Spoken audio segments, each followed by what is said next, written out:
siz yaşamınızga berekeni kalasanız, densoluğunuzga, bala çakanızga, rızkıga berekeni kalasanız, anda meçitten üzülmemiz, meçitten uzaklaşmamız, çocuğundamamız, meçitte yakın olmamız.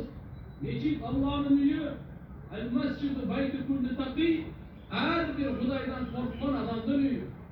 Kazalana durgan jay, başlı biriktire durgan jay, Allah menen baylanışa durgan jay, ahirette kura durgan jay, olmala durgan jay turganda, kim işenimin ondayım dese, imanın ondayım dese, münözün ondayım dese, amalın ondayım dese, kavuşun için meçitler durganda.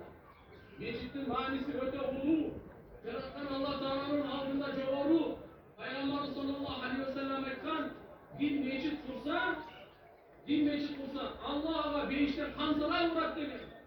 Peygamber'in sözü ekim oluşu mümkün emez. Bir hadiste uşuna şeyin kızıttırman.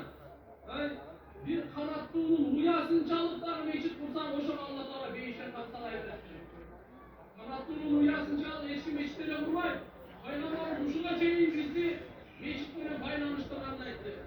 Hani buna meçitte çıkın belki, bizde böyle ayrılırsan öyle, hikayet böyle Allah subhanahu oşuluktan elhamdülillah, Kırgızistan'ımızda meçitler vurul vatkanı, güveyi vatkanı, candan vatkanı, öte korkmamıştan var.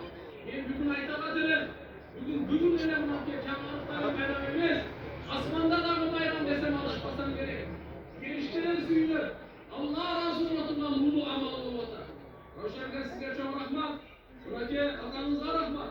Atanızın adına şu dede meçitte vurup, en öpkön getkendim vardı, girip, namazlarını okup, şu en şu dede namazını okup, sıyınıp, Allah Teala'dan berekesi var, жақсылықтар oturasında, buradaki elge kartola oturasız.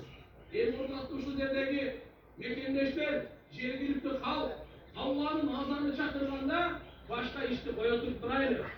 Allah bizi çakırlatkanda, elesterdiniz, eğer de hakim çakırsa, gubernatör çakırsa, padişah çakırsa, жақсы жуылып, dayanlanıp, özümüzün ancak vereceğimiz işlerimizi toplatıp gelesiniz.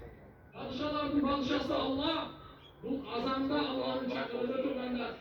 Allah Teala'nın çakırında ne için çakıran? Bizi kıynaş için emez, bizden bir nesini almış